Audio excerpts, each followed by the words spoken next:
আসসালামু আলাইকুম, hello friends, welcome to my channel. আবারও হাজির হয়ে গেলাম আরেকটা রেসিপি নিয়ে। আজকে আমরা বানিয়ে ফেলেছি চিকেন হান্ডি। আজ সেই রেসিপিটাই আপনাদের সাথে শেয়ার করব। চলুন স্টার্ট করা যাক। প্রথমে একটা ননস্টিক প্যানে নিয়ে নেব 4 টেবিল চামচের মতো তেল। তারপরে এতে দিয়ে দিচ্ছি গ্রেট করে রাখা 1 চা চামচের মতো রসুন। এটাকে একটু 1 মিনিটের মতো ভেজে নিয়ে আমি এতে অ্যাড করে দেবো 2টো মিডিয়াম সাইজের পেঁয়াজ, ভালো করে কুচিয়ে রাখা।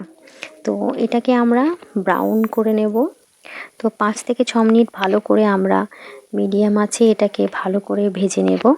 আর যখন পেঁয়াজটা কালার ধরে আসবে আমরা এতে অ্যাড করব 1 চা চামচের মতো গ্রেট করে রাখা আদা। তো পেঁয়াজটা অনেকটাই ব্রাউন হয়ে এসেছে, এবার আমি গ্রেট করা আদা দিয়ে দিলাম।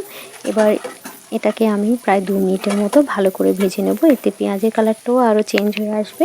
এবার আমি দিয়ে দিচ্ছি 2টো মিডিয়াম সাইজের টমেটো কুচিয়ে রাখা আর সামান্য নুন, যাতে টমেটোটা তাড়াতাড়ি গলতে পারে। একটু নেড়ে নিয়ে আমি এটাকে 1 মিনিটের জন্য ঢেকে রাখবো। আর দিয়ে দিচ্ছি 2টো লঙ্কা কুচি।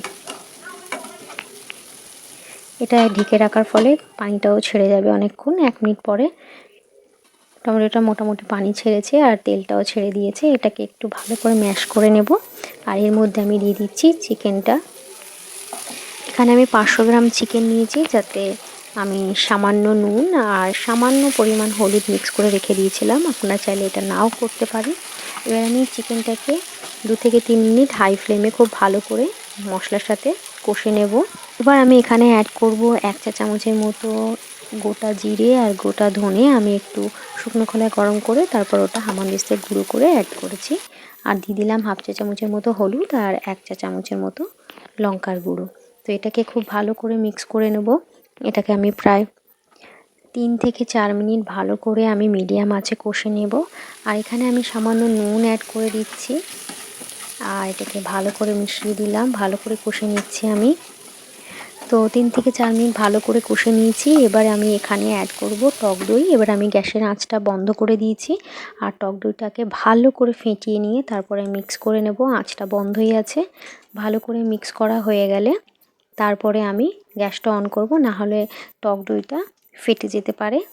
তাই জন্য এটা আপনারাও করবেন, তাহলে দেখবেন দইটা ফাটবে না। তো আমি গ্যাসের আঁচটা জ্বালিয়ে দিয়েছি আর এখানে আমি 2 টেবিল চামচের মতো পানি অ্যাড করে দিয়েছি। দিয়ে এটাকে আমি ঢেকে রান্না করব 8 থেকে 10 মিনিট লো আঁচে।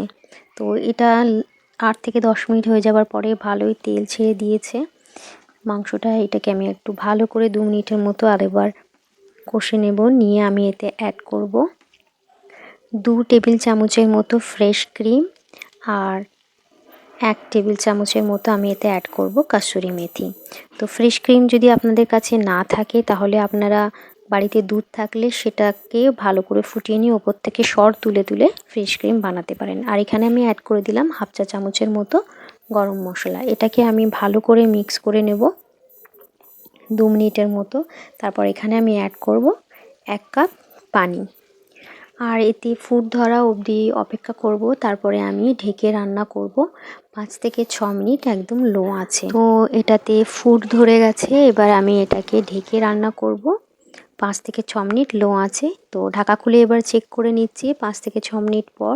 এটাকে আমি একটু ভালো করে মিক্স করে নিচ্ছি। আপনার যদি গ্রেভি মনে হয় আরেকটু রাখতে চান সেটাও করতে পারেন। আমি বেশি গ্রেভি রাখবো না, তাই এখানে একটু ধনেপাতা অ্যাড করে ভালো করে মিক্স করে 2 মিনিটের মতো গ্যাস অফ করে এটাকে সার্ভ করে দেব। এই রেসিপিটা ভাত, রুটি, পরোটা সব কিছুর সাথেই খুব ভালো যায়। অবশ্যই ট্রাই করবেন, আমাকে কমেন্ট করে জানাবেন। লাইক, শেয়ার আর সাবস্ক্রাইব করতে ভুলবেন না। যারা এখনও পর্যন্ত আমার চ্যানেলটিকে সাবস্ক্রাইব করেনি তাদের অনুরোধ করব চ্যানেলটিকে সাবস্ক্রাইব করে পাশে থাকবেন। আমি আবারও হাজির হব এরকম মজার মজার রেসিপি নিয়ে। ততদিন সবাই ভালো থাকবেন। আল্লাহ হাফিজ।